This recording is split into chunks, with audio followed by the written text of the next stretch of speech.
अस्सलाम वालेकुम everyone, my name is Anam Saeed और इस चैनल पे हम बातें करते हैं आपके पर्सनल फाइनेंसेस से लेके पर्सनल ग्रोथ तक की।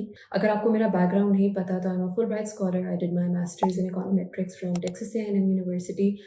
मैंने अपना बैचलर्स किया था लम्स से, Lahore university of management sciences से। आज की वीडियो में मैं आपसे कुछ ऐसी पर्सनल फाइनेंसेस की टिप्स और रूल्स शेयर करूंगी जो मैंने अपने लिए रखे हैं, regardless of my career designation, regardless of wherever I am in terms of my savings, in terms of the money that I have।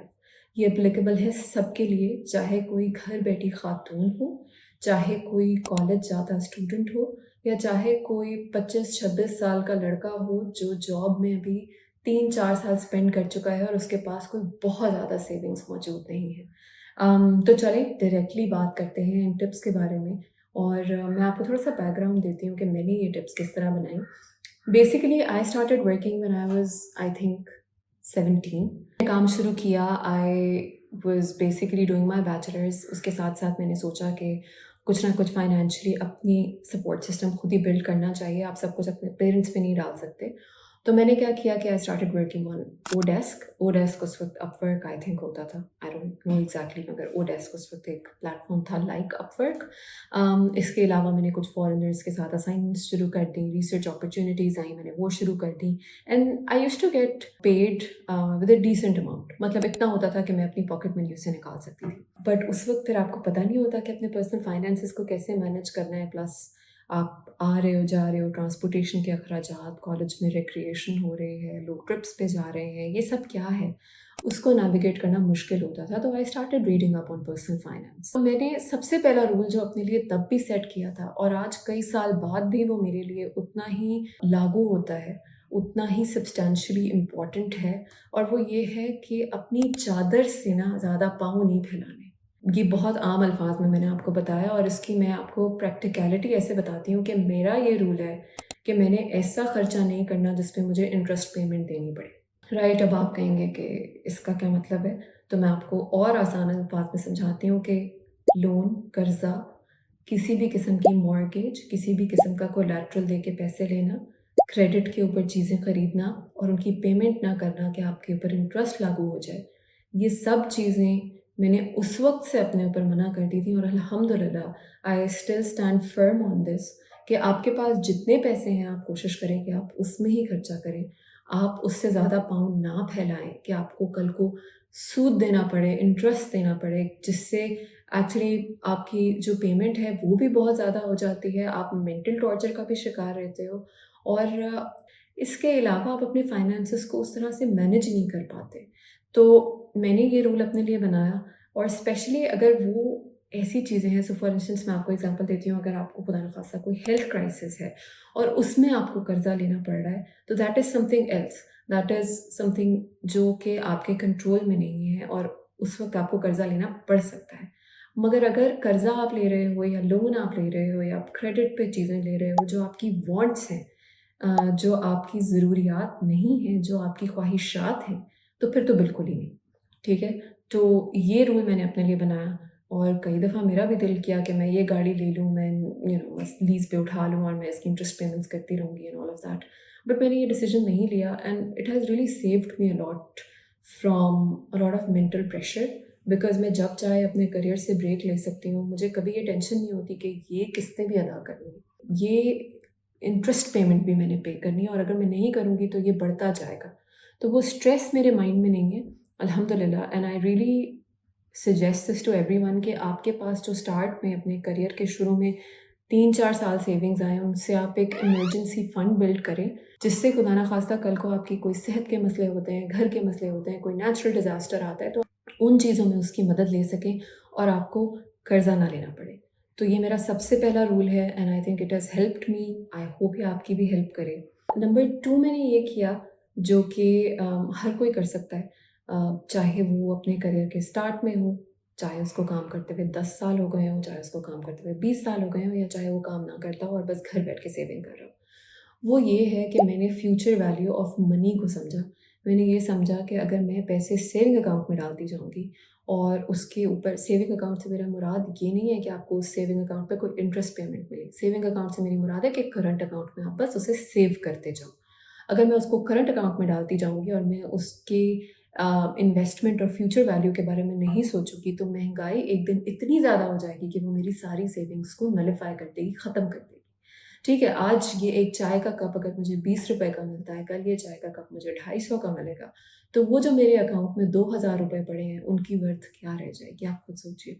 तो इसलिए मैंने ये डिसाइड कर लिया कि मैं फ्यूचर वैल्यू ऑफ मनी के ऊपर रिसर्च करूँगी, पढ़ूँगी, और मैं आप सबको भी यही सजेस्ट करूँगी कि मैं या और भी कोई यूट्यूबर आके आपको बताता है कि म्यूचुअल फंड्स ले लो, ये ले लो, वो ले लो।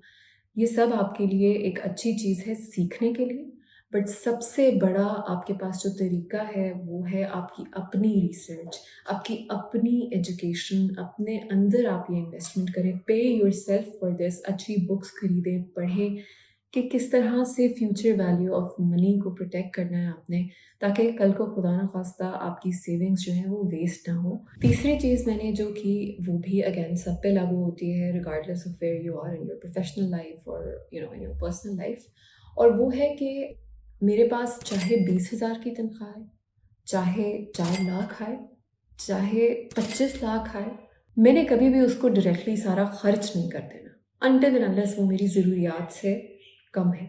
मैंने हमेशा उसमें से कुछ ना कुछ अमाउंट सेव करनी है और अपनी वांट्स को, अपनी ख्वाहिशात को अकॉर्डिंगली टेलर करना है। अकॉर्डिंगली टेलर करने से मेरी मुराद क्या है कि अगर आज मेरा दिल कर भी रहा है ना कि मैं ये चाय का कप बाहर से जाके लूँ, पर मेरी सैलरी मुझे ये इजाज़त नहीं दे रही, मेरी सेविंग्स जो उसमें से हो रही हैं 10%, 20%, वो ये इजाज़त नहीं दे रहा उसके बाद जो रकम रह जाती है कि मैं ये चाय ले सकूँ, क्योंकि मेरे अखराजात हैं, मेरे फॉर इंस्टेंस घर के अखराजात हैं, रेंट है, इलेक्ट्रिसिटी का बिल है और व्हाटएवर, राइट? तो मैं वो नहीं लूँगी।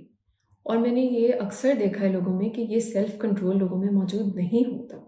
So this self control is very important. अपनी ख्वाहिशात हम लोगों में मैं अक्सर ये नोटिस करती हूँ कि वो ये कहते हैं नहीं क्या हो जाएगा चाय के कप से। वो लॉन्ग टर्म नहीं सोचते, and I know it's easier said than done. ये कहना बहुत आसान है, करना बहुत मुश्किल है, क्योंकि जब ख्वाहिशात बहुत छोटी छोटी हो रही होती हैं और वो पूरी नहीं हो रही होती, तो आपके दिल को बुरा लग रहा होता है, मगर आप अपने दिल को तसल्ली दें कि you are preparing for something better in future. जब आप अपने आप को ये समझाएंगे कि you are preparing for something better in future, तो ऑटोमेटिकली इंशाल्लाह आप में ये सेल्फ कंट्रोल आ जाएगा। सो ये मेरा नेक्स्ट सबसे बड़ा प्रिंसिपल था। इसके बाद एक और प्रिंसिपल जिसकी बात करना चाहूँगी, जिसने मेरी बहुत हेल्प की है, वो ये है कि मार्केट को समझने के बाद, फ्यूचर वैल्यू को समझने के बाद, जितनी मेरी समझ थी, उसके साथ-साथ मैंने इन्वेस्टमेंट स्टार्ट कर दी, ठीक है? और जितनी मेरी समझ थी से क्या मुराद है, अगर मुझे स्टॉक्स नहीं समझ आते, अगर मुझे लगता है कि करंटली मैं इस स्टेट में हूँ कि I don't understand the stock market, it's too complicated, तो मेरे ऊपर लागू नहीं है कि मैं स्टॉक मार्केट में ही इन्वेस्ट करूँ। चाहे आप आके मुझे 10,000 दफ़ा बताएँ कि स्टॉक मार्केट का रिटर्न बहुत अच्छा है, जब तक मेरी अंडरस्टैंडिंग नहीं है, मैं उस चीज़ में इन्वेस्ट नहीं करूँगी। मैं उस चीज़ को समझने में इन्वेस्ट ज़रूर करूँगी, और तब तक सेफ्टी मेजर मैं ये करूँगी कि मैं अपने पैसे किसी ऐसी चीज़ में इन्वेस्ट करूँगी, जो कि एटलीस्ट मुझे इन्फ्लेशन से प्रोटेक्ट करे। सो फॉर इंस्टेंस मुझे नहीं पता कि स्टॉक मार्केट में ये जो अनम बात कर रही है कि 17% मिल रहा है या 18% मिल रहा है, कैसे आ रहा है। तो मैं क्या करूँगी, मुझे ये पता है कि अनम भी ये कह रही है और मार्केट भी ये कह रही है कि फॉर इंस्टेंस, फॉर एग्जांपल, अगर मैं गोल्ड खरीद लूँ, तो ये भी एक एसेट है जो महंगाई के खिलाफ मुझे मेरे पैसे को बचाएगा, तो मैं गोल्ड में इन्वेस्ट करूँगी। या फिर आजकल के दौर में अगर मैं देखूँ कि गोल्ड ऑलरेडी एक पीक रेट पे जा चुका है और मुझे लगता है कि अब ये नीचे की तरफ आएगा, तो फिर मैं गोल्ड में नहीं इन्वेस्ट करूँगी। तो मैं अपनी इन्वेस्टमेंट्स उसी तरह से डिज़ाइन करूँगी, उसी तरह से परसेंटेज वाइज़ उनको डिस्ट्रीब्यूट करूँगी जितनी मेरी अंडरस्टैंडिंग है, ना कि जो लोग कह रहे हैं। और इसके लिए बहुत ज़रूरी है कि आप अपनी अंडरस्टैंडिंग भी साथ-साथ बिल्ड करें और साथ-साथ अपनी इन्वेस्टमेंट्स भी बिल्ड करें। आई नो अगेन कहना बहुत आसान है और करना बहुत मुश्किल है, मगर ये चीज़ें समझना और इन चीज़ों में इन्वेस्टमेंट्स रिलेटेड एजुकेशन हासिल करना आपके लिए बहुत ज़रूरी है। सो फॉर इंस्टेंस एग्जांपल के तौर पे ले लेते हैं मनी मार्केट फंड्स। मैंने आपको अपनी पिछले वीडियो में एक्सप्लेन किया कि मनी मार्केट फंड्स जो हैं सेफ़ होते हैं, इनके रिटर्न स्टेबल होते हैं, रिस्क लो होता है। रिस्क लो होता है तो ऑटोमेटिकली रिटर्न भी लो होता है, मगर एटलीस्ट इन्फ्लेशन को बीट कर देता है। तो जब तक मुझे स्टॉक मार्केट समझ नहीं आती, मैं मनी मार्केट फंड्स में इन्वेस्ट करूँगी। जब तक मुझे स्टॉक मार्केट समझ नहीं आती, मैं म्यूचुअल फंड्स में इन्वेस्ट कर लूँगी। तो इस तरह आप स्टेप बाय स्टेप चलें। ये कोशिश ना करें कि आज रात आप उठें और कल सुबह आप ट्रेडर बन जाएँ। नहीं, ट्रेडिंग इज़ वेरी रिस्की और जब तक आप रिस्क लेने की पोज़ीशन में नहीं हैं अपनी रिसर्च और अंडरस्टैंडिंग वाइज़, तब तक ये रिस्क ना लें। तो ये मेरा लास्ट रूल है, जिसको मैं हमेशा फ़ॉलो करती हूँ कि जिस चीज़ की मुझे अंडरस्टैंडिंग ना हो, मैं उस चीज़ में रिस्क नहीं लेती।